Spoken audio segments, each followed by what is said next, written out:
You might have thought that it could never happen, but recently it has been confirmed that a remake of Persona 3 is in development and expected to release in early 2024. And as someone who's been a fan of the Persona series for years, I can't wait to get my hands on it. From the little that we've seen officially and unofficially, Persona 3 Reload looks really promising. As I've played through the original game and its updated re-release Persona 3 Fez, I've grown to love the game for its rich storytelling, memorable characters, and unique setting that sets it apart from other JRPGs of its time. That's not to say that I think it's flawless, however, but now with the latest iteration of Persona 3 in the works, I'm eager to see what innovations and improvements ATLUS will bring to the game.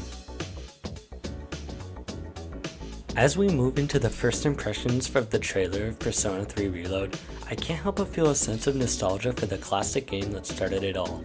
While the graphics have been updated and the gameplay improved, it's clear that ATLUS is going to stay true to the original formula that made Persona 3 so beloved by fans. For instance, the familiar characters and setting have all made a reappearance in the trailer, with crisp new looks and a fantastic new voice cast too. While I'm going to miss the previous voices, I'm excited to see these new voice actors and their takes on these beloved characters. For real? After seeing the panel that the voice actors attended, they're all fantastic. From what we've seen, they all sound great, and they're all obviously huge fans of Persona 3. They're all very talented, and I'm glad that they managed to keep true to the original voices while maintaining a unique charm and character to themselves. I genuinely don't have any complaints and cannot wait. But it's not just the familiar elements that have me excited for Persona 3 Reload. The updates to the graphics and the gameplay look amazing from what we've seen in the trailer. And from recent developer interviews, it sounds like the team is working hard to update the gameplay to bring it to the level of Persona 5, while maintaining the essence of the original game.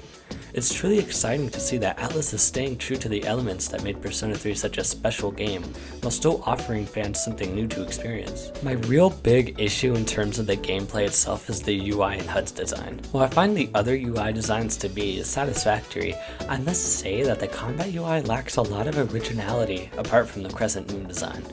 In previous games of the series, there are some truly unique UI designs such as the revolver in the original game, flipping through TV channels in Persona 4 and street art in Persona 5. However, I must say, the battle UI in Persona 3 Reload is rather unremarkable when compared to others in the series or even the original game. While it may seem nitpicky, it feels like they could have put more into the design to make it seem and feel as quick and responsive as Persona 5, but hey, I'll have to play it first to really get a feel of it. Here are some videos I found that have a unique spin, no pun intended, on the UI, staying true to the original menu design while adding a snappy twist that I'd love to see in Persona 3 Reload.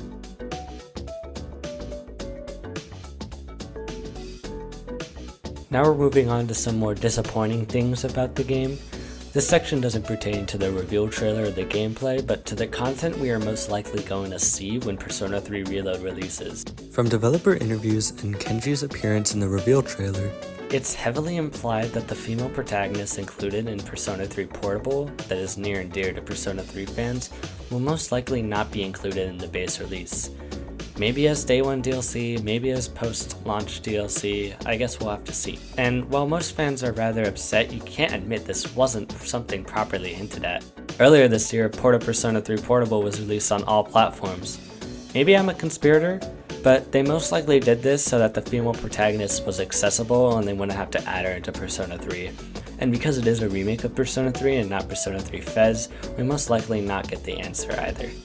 That's not saying we won't get any story or social link stories from these games, but we won't be getting the full Persona 3 experience.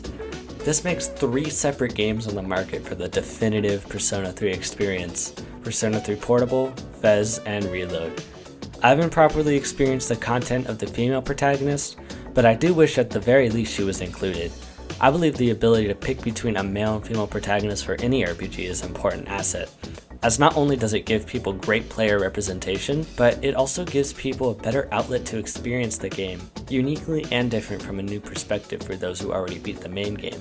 While it's certainly a bummer, I don't think that should keep people from having an open mind and being excited about the long-awaited remake. Even though Persona 3 is near and dear to my heart, there are a lot of issues that a remake could potentially fix. My biggest complaint I've always had with Persona 3 is Tartarus and just the gameplay in general. Whenever I replay Persona 3, I'm constantly reminded that no matter how great the story is, the gameplay itself is very tedious. Tartarus, the main dungeon of Persona 3, was one of the weaker aspects of the game. It lacked variety in its layout and enemies, and it felt more like a chore to navigate than an exciting adventure. For Persona 3 Reload, I'm hoping that the developers will revamp the dungeon design to make it more engaging and fun to explore. One way to make Tartarus more engaging and enjoyable to explore would be to create more variety within each section, including different types of enemies, puzzles, and environmental hazards.